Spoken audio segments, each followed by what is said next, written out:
के बाद हम बात करेंगे आदि इतिहास की।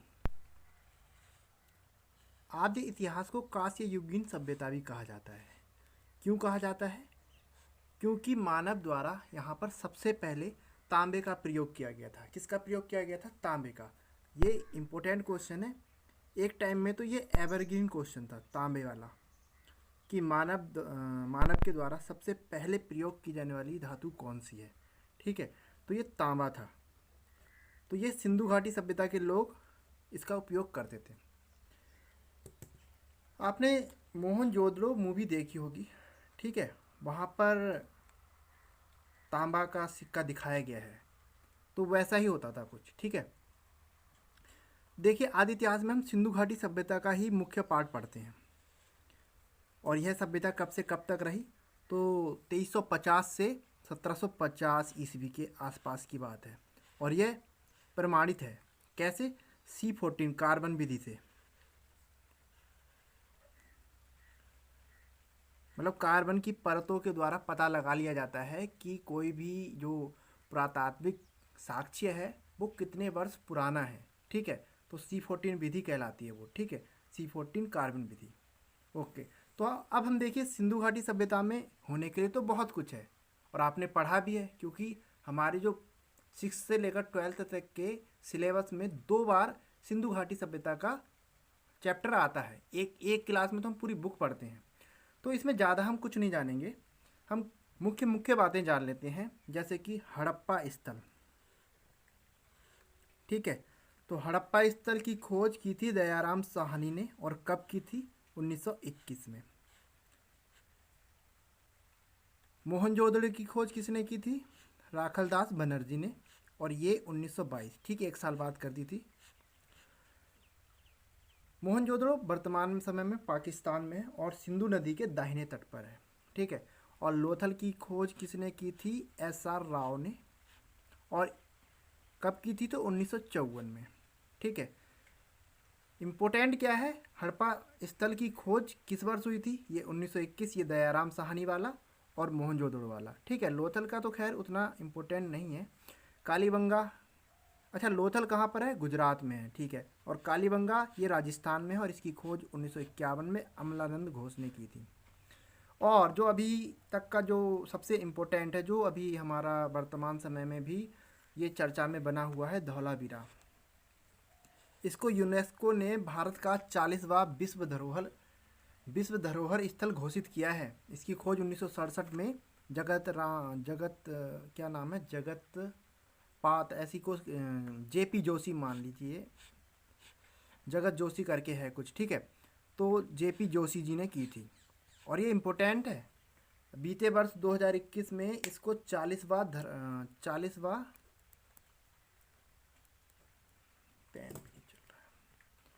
40वां विश्व धरोहर स्थल घोषित किया गया है।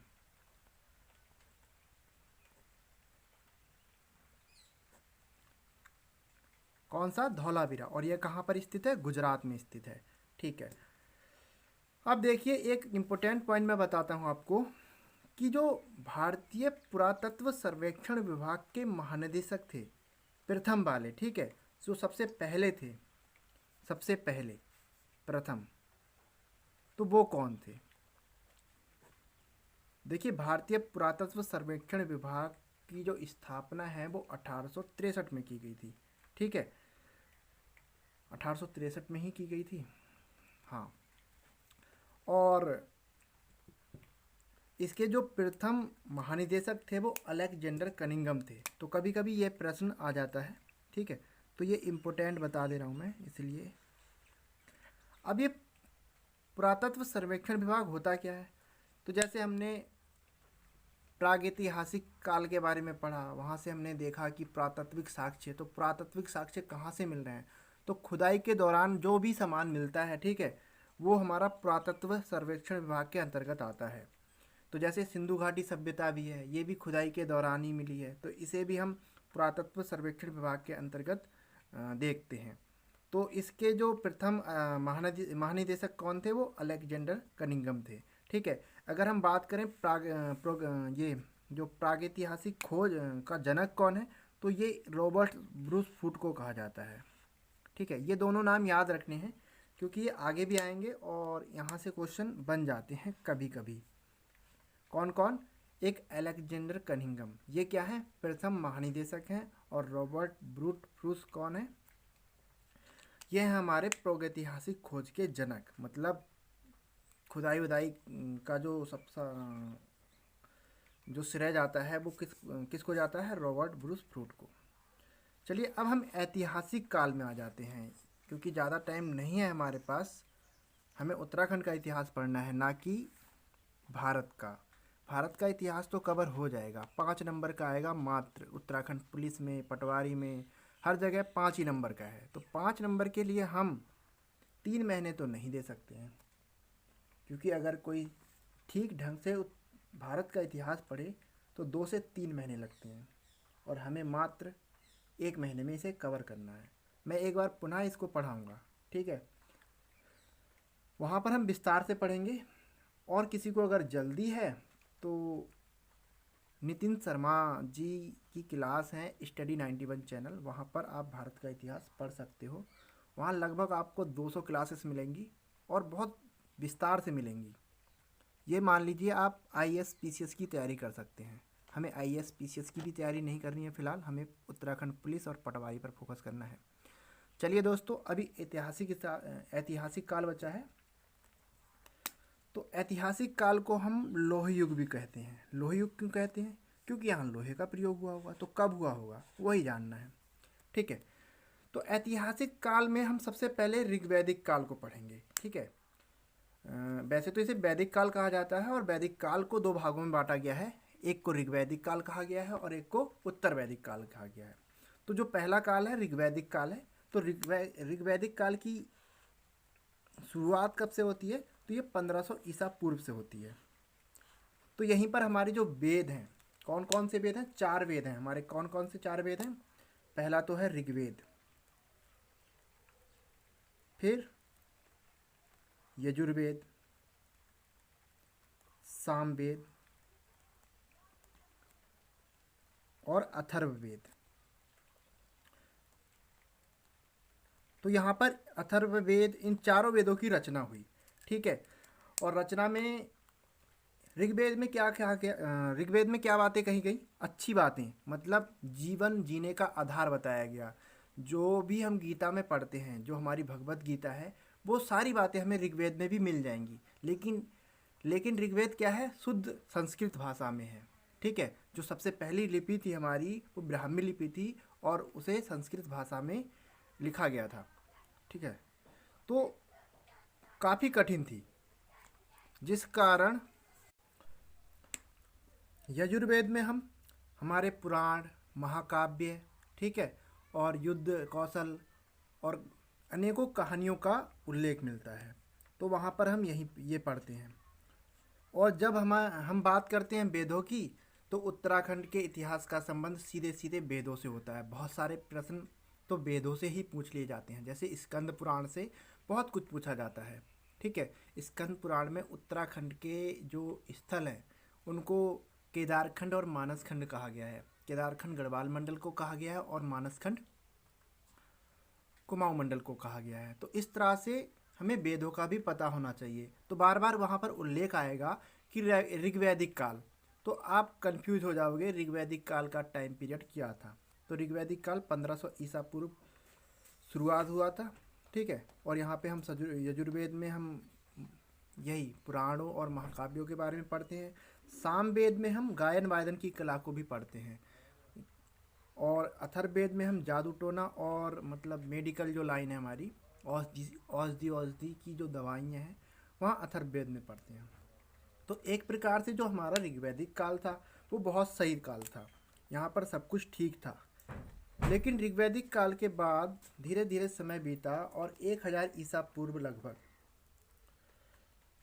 लोहे का आविष्कार हो गया, और यहीं से उत्तर वैदिक काल का भी प्रारंभ माना जाता है, ठीक है? यहाँ पे लोहा अस्तित्व में आ गया।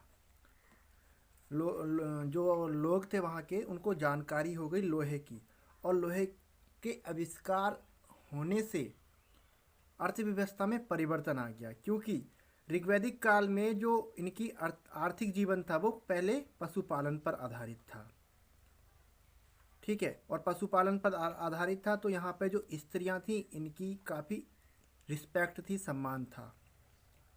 लेकिन उत्तर वैदिक काल में यहाँ पर कृषि पर आधारित अर्थव्यवस्था स्टार्ट हो गई, और फिर यहाँ पे लाभ का चक्कर आ गया, क्योंकि अब कृषि से अधिक पैदावार होने लगी तो लाभ होने लगा तो लालच, और लालच से फिर धीरे धीरे जो हमारी व्यवस्था थी वो कर्मकांड पर आ गई, कर्मकांड और अंधविश्वास पर, ठीक है। तो यहाँ से जो उत्तर वैदिक काल था वो हमारे लिए मतलब काफ़ी हमारे समाज के लिए गलत साबित हुआ, और यहीं से फिर सब कुछ खराब होता चला गया, और अब से खराब होता ही चला आ रहा है। ये मान लीजिए कि यहीं 1000 ईसा पूर्व से क्या शुरू हो गया, यहाँ से आपका शुरू हो गया कलयुग। सारी चीज़ें जो नहीं होनी चाहिए वो हो रही थी, ठीक है। और यहीं से युद्ध काफ़ी मात्रा में बढ़ गए। तो अब 1000 से ईसा पूर्व से आते आते, ठीक है, एक जनपद था मगध, वो काफ़ी शक्तिशाली होने लगा। कृषि के आने से यहाँ पर लगातार बहुत अच्छी पैदावार होने लगी, क्योंकि ये 3 नदियों से घिरा हुआ क्षेत्र था, और एक जो चौथा पार्ट था वो था क्या, पर्वत से ढका हुआ था, जिस कारण ये काफ़ी अमीर होता गया, और धीरे धीरे ये आसपास के जितने भी इलाके थे इनको जीतने लगा, ठीक है। लगभग 600 ईसा पूर्व जो छोटे छोटे जनपद थे, ठीक है, वो महाजनपदों में परिवर्तित होने लगे, और इस तरह 600 ईसा पूर्व में 16 महाजनपदों का उदय हुआ। 16 महाजनपदों का उदय हुआ। अब देखिए महाजनपदों का उदय कैसे होता है। तो कोई भी जगह है, आप एक छोटा सा गांव ले लीजिए, या आप एक छोटा सा परिवार ले लीजिए। अगर एक परिवार में 10 लोग रहते हैं तो उसके 3 भाई भी हैं, तो वो 3 परिवार बन जाएंगे, और 3 से फिर उसके भी 2-2 होते हैं। तो इस तरह से एक छोटा सा परिवार भी कई 100 वर्षों के बाद, ठीक है, ग्राम से क्या बनेगा, पंचायत, पंचायत से नगर, नगर से महानगर, और महानगर से राज्य। इस तरह से तो बनता है ना। तो ठीक उसी प्रकार भी यही रहा होगा। सबसे पहले जब ऋग्वैदिक काल था तो ग्राम बन रहे थे, फिर धीरे धीरे विकास होता चला गया, 500 वर्ष बीत गए, यही ग्राम बड़े बड़े नगरों में तब्दील हो गए, और उनको जनपद कहा जाने लगा, और जनपद धीरे धीरे और अमीर होते गए, और वो कुल मिला के 16 महाजनपदों में पूरा हमारा भारत जो था वो तब्दील हो गया, ठीक है। इस तरह से फिर 600 ईसा पूर्व 16 महाजनपदों का उदय हुआ। तो वो कौन कौन से थे, काशी, कौशल, अंग, मगध, सबसे शक्तिशाली साम्राज्य, ठीक है, बज्जी, मल्ल, चेदी, वत्स, अवंती, कुरु। यहाँ कुरु की बात चल रही है, तो कुरु को 2 भागों में बांटा गया था, एक उत्तर कुरु था, एक दक्षिण कुरु था। तो जो उत्तर कुरु था, उत्तर कुरु में उत्तराखंड का उल्लेख मिलता है, ठीक है। वहीं फिर पांचाल, यहाँ पर महाभारत की जो पांचाली थी, ठीक है, मत्स्य, सूरसेन, अश्मक, गांधार, यहाँ से गांधारी थी, कंबोज, ठीक। तो ये 16 महाजनपदों का उदय हुआ, जिसमें मगध में जो पहला शासक था वो कौन था, बिंबिसार वंश आया था, ठीक है। मगध का जो पहला वंश था बिंबिसार वंश, बिंबिसार के बाद सुंग वंश, फिर उसके बाद नंद वंश के बाद आ गया हमारा मौर्य वंश। तो मौर्य वंश की स्थापना किसने की, चंद्रगुप्त मौर्य ने। मौर्य वंश की स्थापना चंद्रगुप्त मौर्य ने की। काफ़ी शक्तिशाली शासक था। इसके साथ चाणक्य था। चाणक्य का दिमाग और इसकी ताकत पूरे भारत को रौंद डाला, और पूरे भारत पर मौर्य वंश का शासन हो गया। तो मौर्य वंश ने कब यहाँ पर अपना शासन स्थापित किया, 322 ईसा पूर्व। ये डेट बहुत इंपॉर्टेंट है, 322 ईसा पूर्व, क्योंकि भैया पूरे भारत पे एक ही शक्ति का क्या हो जा रहा है, शासन हो जा रहा है। ठीक है, तो मौर्य वंश का पूरे भारत पर शासन हो गया। अब भारत पर शासन होगा तो जाहिर सी बात है उत्तराखंड पर भी शासन होगा, तो उत्तराखंड पर भी शासन हो गया। फिर इसका पुत्र बिंबिसार था। बिंबिसार ने जो भी मौर्य से मिला था, चंद्रगुप्त मौर्य से मिला था, उसको ठीक ठाक रखा, लेकिन अशोक ने उसको और बढ़ाया। उसने विदेशों तक अपना जो राज्य था फैलाया, लेकिन 261 ईसा पूर्व में कलिंग का युद्ध हुआ, जिसमें हजारों भी नहीं, लाखों लोगों की मृत्यु हो गई। तो अशोक को बहुत आघात हुआ और उसने बौद्ध धर्म स्वीकार कर लिया। अब जब उसने बौद्ध धर्म स्वीकार कर लिया तो जहाँ जहाँ उसने अपनी विजय पताका फहराई थी वहाँ वहाँ तक बौद्ध धर्म का प्रचार प्रसार किया। तो ऐसे ही एक जगह है देहरादून में कालसी। कालसी, तो कालसी में क्या किया उसने, एक अभिलेख लिखवाया जिसमें बौद्धों के उपदेश लिखे थे। ठीक है, फिर उसके बाद मौर्य वंश के बाद जो शक्तिशाली शासकों में बात करें, शक्तिशाली राजाओं में बात करें या वंश में बात करें, तो सातवाहन वंश आया। ठीक है, सातवाहन वंश दक्षिण भारत तक सीमित था। कोशिश की उसने उत्तर भारत पर भी कंट्रोल करने की, लेकिन उतना हो नहीं पाया। फिर अगर हम यहाँ पर केवल जो महत्वपूर्ण वंश हैं उनकी बात कर रहे हैं, ठीक है, छोटे छोटे वंश और भी रहे हैं, विदेशी शक्तियाँ भी आई हैं, जैसे कुषाण वंश भी आया है। तो कुषाण वंश को हम अभी नहीं देखेंगे। ठीक है, जो हमारा इम्पोर्टेंट है वो गुप्त वंश है। तो गुप्त वंश की जो स्थापना की थी 240 ईसा पूर्व श्रीगुप्त ने की थी। ठीक है, लेकिन इसका वो जो वास्तविक संस्थापक था वो चंद्रगुप्त प्रथम था, और जो सबसे तगड़ा कहें या शक्तिशाली शासक कहें वो था हमारा चंद्रगुप्त द्वितीय। चंद्रगुप्त द्वितीय, इसे विक्रमादित्य भी कहा जाता था। इसके दरबार में नवरत्न थे, और इसके पिता कौन थे, समुद्रगुप्त। वो बहुत ज़्यादा शक्तिशाली शासक थे, उन्होंने पूरे भारत को जीत लिया था। ठीक है, कुछ दक्षिण भारत के क्षेत्रों को छोड़ दिया जाए तो लगभग पूरे भारत को जीत लिया था। अब भारत को जीत लिया तो चंद्रगुप्त द्वितीय के पास जीतने का कुछ बचा नहीं, तो इसने अपनी प्रशासन व्यवस्था पर बहुत ध्यान दिया और ऐसा माहौल क्रिएट किया कि वहाँ पर किसी भी घरों में चोरियाँ नहीं होती थी, किसी घर में ताले लगाने की ज़रूरत ही नहीं होती थी। इसलिए इसके शासनकाल को फिर इन्होंने स्वर्ण युग कहा। अब मैं यह बात क्यों बता रहा हूँ स्वर्ण युग वाली, क्योंकि उत्तराखंड में बहुत सारे जो क्वेश्चन बनते हैं वो स्वर्ण युग से बनते हैं, कि कुमाऊँ का स्वर्ण युग, गढ़वाल का स्वर्ण युग, ब्रिटिश काल का स्वर्ण युग, उत्तराखंड का स्वर्ण युग, किसके काल को कहा जाता है, किसके काल को कहा जाता है, किसके काल को कहा जाता है। अब आपको यही नहीं पता होगा कि स्वर्ण युग कहते क्यों हैं।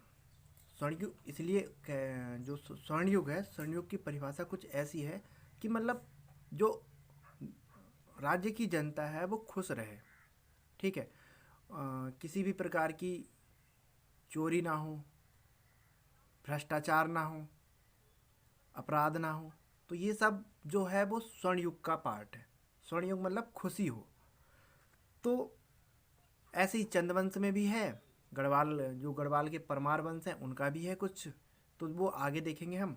ठीक है, तो ये गुप्त वंश के जो चंद्रगुप्त द्वितीय हैं ये काफ़ी इम्पोर्टेंट थे। ठीक, इसके बाद वर्धन वंश आया। वर्धन वंश में 606 ईसा पूर्व कन्नौज में इन्होंने अपनी राजधानी स्थापित की और पूरे उत्तर भारत में इनका शासन था। तो उस समय भी भारत इनके अधीन था, तो उत्तराखंड भी इनके अधीन था। और हर्षवर्धन ने दक्षिण भारत में आक्रमण किया, लेकिन आक्रमण असफल रहा। वह पुलकेशिन द्वितीय जो चालुक्य वंश का शासक था दक्षिण भारत में, उसने हर्षवर्धन को हरा दिया, और फिर हर्षवर्धन ने दक्षिण भारत को जीतने का सोचना छोड़ दिया और अपने राज्य में वापस आ गया। फिर हर्षवर्धन की मृत्यु के पश्चात भारत में कोई भी महान शक्ति नहीं बची। तब जितने भी जो छोटे छोटे राज्य थे सभी ने अपने आप को स्वतंत्र घोषित कर लिया, तो यहाँ पर भी कुछ ऐसी ही हलचल हुई उत्तराखंड में भी। चंदवंश, ठीक है, और गढ़वाल का जो परमार वंश था और कत्यूरी वंश था, ये सब धीरे धीरे अपना स्वतंत्रता घोषित करते जा रहे हैं और फिर नए राज्य स्थापित होते जा रहे हैं। तो देखिए ऐतिहासिक वंश में हमारा इतना ही है, ठीक है। यहाँ पर हमें महाजनपदों के बारे में जानना था, वो जान लिया हमने। मौर्य वंश के बारे में जानना था, चंद्रगुप्त मौर्य और अशोक के बारे में जानना था। फिर गुप्त वंश के श्रीगुप्त के बारे में जानना था, चंद्रगुप्त द्वितीय के बारे में जानना था। स्वर्ण युग क्यों कहा जाता है ये जानना था, ये भी जान लिया। वर्धन वंश, हर्षवर्धन आया था 606 ईसा पूर्व, ठीक है। तो इसने पूरे उत्तर भारत में अपना आधिपत्य स्थापित कर लिया था। उसके पश्चात क्या हुआ, उसके पश्चात हर्षवर्धन की मृत्यु हो गई और फिर मौखरी वंश आया। मौखरी वंश के पश्चात फिर उतना कोई तगड़ा वंश नहीं आया, तो अरबों का आक्रमण होने लग गए। अरबों के आक्रमण के दौरान फिर जो हमारा केंद्र था जहाँ से आसानी से लूट मचाई जा सकती थी, तो अरबों ने वहाँ लूटा, उत्तराखंड को नहीं लूटा, क्योंकि उत्तराखंड पहाड़ पर था। तो पहाड़ पर फिर आपसी ही लड़ाई होते रही। जो पहाड़ पे स्थायी निवासी थे, खस थे, ठीक है, जो नेपाल की साइड से मतलब युद्ध होते थे, वहाँ से युद्ध होते थे। तो उसके बाद हम पढ़ेंगे सीधे जाके अब अरबों के आक्रमण में, तो वो मध्यकालीन इतिहास है। तो मध्यकालीन इतिहास देखते हैं आगे। दोस्तों, यदि आप दिए गए नोट्स की PDF फाइल चाहते हैं तो devbhumiuttarakhand.com पर साइट विजिट करें या टेलीग्राम चैनल फॉलो करें, लिंक डिस्क्रिप्शन बॉक्स में दिए गए हैं। और उत्तराखंड का इतिहास पढ़ने के लिए हमारा चैनल सब्सक्राइब करें।